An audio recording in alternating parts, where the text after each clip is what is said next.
Wait, just hear me out. You are done talking. I just want to fix this. No, I am walking away.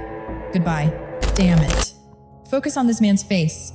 February 14th, 2:47 in the afternoon.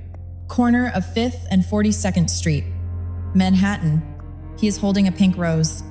The woman he met just said goodbye. In 7 seconds, she walks out of frame. He stands there alone. And in exactly 6 days and 19 hours, her body will be found in an abandoned warehouse in Red Hook, Brooklyn. A pink rose, identical to his, placed right next to her hand.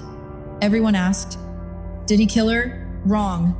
The question remains, why did she go to that warehouse alone when she knew someone had been watching her through a camera in her bedroom for 3 weeks? This is how a Valentine's Day breakup captured on a bodega security camera became the last confirmed sighting of Emma Hartwell alive. And when you see what investigators uncovered on the SD card from that hidden device, you will understand why the man with the rose has not slept a full night since they told him what was on it. Subject is Marcus Reed, 35 years old, African-American automotive mechanic from Queens. Works at Thompson's Auto on Northern Boulevard. Same shop for 11 years. Little league coach. No criminal record. No history of violence. On February 14th, he woke up early, put on his best shirt, drove into Manhattan with a pink rose on the passenger seat because Emma told him once that red roses were boring. Cliché. Marcus remembered every detail. Investigators found notes in his phone. Later, 47 entries. Notes like Emma prefers Thai food over Chinese and Emma hates lateness. The notes seem harmless in isolation, but if we look closer at all 47 together, they paint a picture of someone who was not just listening, he was studying. Victim is Emma Hartwell, 34 years old, blonde graphic designer, freelanced for tech startups and small businesses. Lived in a studio apartment in Williamsburg, 5th floor walk-up, owned a cat named Pixel. Friends described Emma as low-key, no drama, not someone who sought attention. She had been dating Marcus for 8 months. On February 14th, she planned the exit. Emma texted Marcus that morning, 9:47 in the morning. Can you meet me today? We need to talk. Marcus knew the code. Everyone knows that code. But he showed up anyway. 5th and 42nd at 2:43 in the afternoon. With a pink rose, maybe if he tried hard enough, she would change her mind. He felt her pulling away for weeks. Slower callbacks, canceled plans, no more Instagram photos. Marcus noticed every shift. The CCTV camera capturing this belongs to Manny's Market, mounted above the dock, entrance, facing the street. Records 24/7, timestamp reads 2 hours, 47 minutes, and 23 seconds. When Marcus and Emma enter the frame, they are mid-conversation. As documented in investigative breakdowns like 48 Hours, body language tells the story. Marcus leans forward, Rose at his side. Emma stands 3 feet away, arms crossed, weight shifted back, ready to bolt. At 2 hours, 47 minutes, and 26 seconds. Marcus takes a step toward 2. Emma immediately steps back, maintains that 3-foot gap. He is talking, gesturing with the rose. She shakes her head. At 2 hours, 47 minutes, and 31 seconds. Emma points a finger at his chest. No contact, just pointing. Her mouth moves. When the NYPD brought in a forensic lip reader, they confirmed the phrase, "You are done talking." Marcus tries to respond. Emma cuts him off, turns her body away. Wait, before we analyze the next 16 seconds, you need to understand what Emma knew that Marcus did not. 6 weeks earlier, December 28th, Emma went to a bodega in the Bronx, bought a burner phone, cheap flip, model, prepaid, untraceable. She wore a mask, hood up, activated it that same day, made her first call, December 29th at 11:34 at night. Over the next 6 weeks, she made 32 more calls to that same number. Another burner, 33 calls total, almost one every single day. Longest call was 18 minutes. Shortest was 42 seconds. Emma always called late, between 10 at night and 1 in the morning, always from her bedroom. Door closed, due to HU. Roommate assumed work calls. But here is what is strange. If it was work, why the burner? Why the secrecy? The roommate did not know. Marcus did not know. Nobody knew. Investigators only found it because they searched Emma's apartment after the missing persons report. Found the phone hidden in a drawer under tax documents. Back to the footage. 2 hours, 47 minutes, and 38 seconds. Marcus reaches toward Emma with his left hand. Palm up, pleading. Emma looks at his hand. Then his face, something. Her expression shifts. Cold, detached. At 2 hours, 47 minutes, and 44 seconds. She speaks over her shoulder. Forensic lip readers confirm the dialogue. Goodbye. One word. Final. Marcus drops his head. The rose lowers. Emma takes 2 steps. He does not follow. At 2 hours, 47 minutes, and 51 seconds. She glances back. She isn't looking at him. She looks past him, like she is checking for a tail. Then she exits the frame. The camera lingers on Marcus. He stands frozen for 11 seconds. Absolute stillness. At 2 hours, 48 minutes, and 6 seconds. Marcus looks down at the flower. 3 seconds later, he lets go. It hits the concrete. At 2 hours, 48 minutes, and 11 seconds. His lips move. Audio forensics pulled it from the background noise. 2 words. Damn it. A whisper. He realizes the gravity of the situation. This moment changes everything. Marcus remains standing for another 18 seconds. At 2 hours, 48 minutes, and 29 seconds. He walks out of frame. He heads the opposite direction. The rose remains on the sidewalk. A janitor swept it up later, tossed it in the trash. 3 days later, after the missing persons report filed, NYPD recovered it from a dumpster, logged as evidence item E147. It sits in a Queens storage locker right now alongside 72 other items. If you are looking at Marcus for this crime, stop. That is the mistake the NYPD made initially. That is the narrative. The press ran with the obsessive ex. She tries to leave. He snaps, as seen in cases on Times 48 Hours asterisk. Marcus had motive, but he did not have opportunity. Marcus's phone pinged a tower in Queens at 3:11 p. M. Security footage places him at his shop at 3:08 p. M. He clocks in 1 minute later. He works on a Honda Civic until 3:47 p. M. Then a Toyota until 5:23 p. M. 12 witnesses confirmed it. He never left. Just another Wednesday on the clock. Emma's phone told a different story. It pinged a tower in Brooklyn at 3:14 p. M. Red Hook, Industrial District. Warehouses. Her device sent one final text at 3:17 p. M. To her roommate. Going dark. Need to think. Don't worry. But look at the geography. The tower was in Red Hook. 3.7 miles from Marcus's shop. The math fails. Marcus could not follow Emma to Brooklyn and return to Queens by 3:08 p. M. Impossible. Not in New York City traffic. Police cleared him within 48 hours. They had to pivot. Who else? Detectives interviewed 47 individuals. The consensus was unanimous.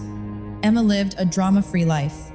No debts, no angry ex-partners, except Marcus. And he wasn't angry. He was heartbroken. Her business ledgers were clean. Her digital footprint was minimal. The only anomaly was that burner phone, and 33 calls to a second burner device. When investigators traced that second number, they hit a wall. Purchased December 23rd. Cash transaction. Fake ID. Surveillance showed a figure in a hoodie and mask. Unidentifiable. That phone had one contact. Emma? No other traffic. After February 13th at 11:56 p. M. The line went dead. No signal. Either destroyed or the battery was pulled. Analysis of the location data revealed a pattern. Emma's burner stayed near her Williamsburg apartment. She never took it out. But the second phone, it bounced off towers. Across the 5 boroughs. Midtown. The Bronx. Brooklyn. Queens. Never the same location twice. This indicates a suspect constantly on the move. Or someone with the technical skill to spoof GPS data. Careful. Calculated. This is where a witness statement becomes critical. Simon Lang. A former client. Lang runs Veritrace. Data security. He was a former NSA contractor. Emma designed his company interface. When detectives sat Lang down on March 3rd, he dropped a piece of information that nearly slipped through the cracks. In early January, Emma asked him a hypothetical question regarding surveillance tradecraft. She asked what the protocol is if someone discovers they are being physically watched. Lang assumed it was research for a UX project. He gave standard advice. Document, do not confront. Call the police. Emma thanked him. She never brought it up again. Lang stated that, in hindsight, he should have pressed harder. Emma believed she was being hunted. This started before early January, at least 6 weeks before the incident. The timeline fits. Emma bought the burner on December 28th. She queried Lang days later. She found something between Christmas and New Year's. Something terrified her enough to buy a ghost phone. But she didn't go to the cops. She tried to handle it. Why? February 21st, 3:22 p.m. An anonymous 911 call comes in. Male voice. Calm. Reports an odor at 174 Van Brunt Street, Red Hook. The call cuts. Untraceable. Units arrive at 3:31 p.m. They breach the door 3 minutes later. They find Emma on the second floor at 3:37 p.m. She is on a mattress in storage. Fully dressed. Jeans. Sweater. Coat. Zipped up. Boots laced tight. No visible trauma. No blood. No signs of a struggle. No restraints. She looks almost peaceful, except for the plastic bag, pulled off her head and placed neatly beside her. A clear, generic grocery bag. The medical examiner ruled it asphyxiation via suffocation, but toxicology told a deeper story. High levels of benzodiazepines in her system. Ativan. 2 milligrams. Enough to render her compliant. Emma had no prescription. Someone drugged her, then ended her life. Time of death established between 4 p.m. and 8 p.m. February 14th. But here is what made investigators stop cold. On the mattress, right next to Emma's body, lay a pink rose, the exact shade as the one Marcus bought. Petals wilted but intact, placed deliberately. Like a message, investigators looked at Marcus immediately. But Marcus's rose was already tagged in evidence, the one he dropped during their fight. This meant we were looking at a different rose. Someone else bought a pink flower. Someone else knew the significance of that gift. Someone wanted detectives to believe Marcus did this. DNA on the warehouse rose came back March 8th. No match to Marcus. No match to anyone in the criminal database. Fingerprints were too degraded to run.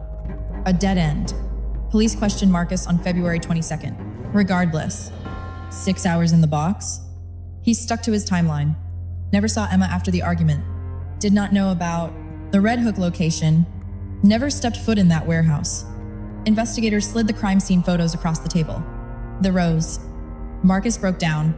He insisted that flower was not his. How could the same rose be in two places unless he was being framed? Unless someone watched that argument happen. His car was processed. Clean. Apartment searched. No evidence found. Credit cards. Bank statements. EZ-Pass records. Nothing placed him near Red Hook. Marcus was officially cleared on March 12th, but the media had already convicted him. His face was on every channel. He lost his job, lost his coaching position, had to skip town. Marcus Reed has not dated since. Says he cannot trust anyone. The burner phone became the key. As documented in investigative programs like 48 Hours and Final Moments, cases like this often hinge on the victim's final days. Investigators pulled Emma's movements. The week before she passed, Emma kept her routine. Work projects, client meetings. But friends noted she was ghosting them. Marcus said she had grown distant. Emma was isolating herself, pulling away from everyone except the voice on that burner phone. And that person never came forward. NYPD issued a public appeal on March 1st. Asked anyone in contact with Emma to call. Nobody claimed the number. They chose silence. Why fear guilt? Because speaking up would expose a crime. Investigators returned to Emma's apartment. A third search, looking for surveillance devices. They found it on April 2nd. A hidden camera, pinhole lens, concealed inside the smoke detector in her bedroom, battery powered with SD card storage, 3 weeks of footage, February 1st through February 21st. Every night, Emma sleeping, getting dressed, working on her laptop, talking on the phone. The angle pointed directly at her bed. This was not security. This was a predator watching her. The recording stops February 21st at 9:17 p.m. 5 minutes before the 911 call came in. Whoever installed that camera retrieved the SD card the same day Emma's body was found. How did they know, unless they killed her, unless they made the 911 call themselves? The smoke detector was processed. No prints. No DNA. Installed by a pro, removed by a pro. Investigators checked the building security logs. 47 people entered in 6 months. All legitimate. No way to determine who planted the device. Now the question was different. Who watched Emma for 3 weeks before making their move? The footage was reviewed frame by frame. On February 2nd, Emma is on a video call. The screen is obscured. She is upset, arguing. The call lasts 2 minutes. She hangs up, puts her head in her hands. Then she picks up the burner, talks for 12 minutes. Her expression shifts from distress to resolve. On February 7th, Emma is reading something on her phone. Screenshots it. Calls the burner. 19 minutes. She takes notes. On February 13th, the night before she died, Emma makes that final 9-minute call at 11:47 p.m. She is crying. Silent tears. Listening more than talking. At 11:56 p.m., she hangs up, stares at the phone for 2 minutes. She gets into bed fully clothed, stares at the ceiling until 1:34 a.m., finally falls asleep. The next day, she breaks up with Marcus. 3 hours later, she is walking toward the warehouse. 5 hours later, she is gone. The other burner phone's location data revealed a pattern. After every call with Emma, that phone would ping different towers for hours, like someone patrolling or hunting. February 13th. After the final call, that phone hovered near LaGuardia Airport from 11:30 p.m. until 1:15 a.m., almost 2 hours. Then it moved toward Brooklyn, arrived in Red Hook at 1:47 a.m., stayed until 3:02 a.m., then went dark.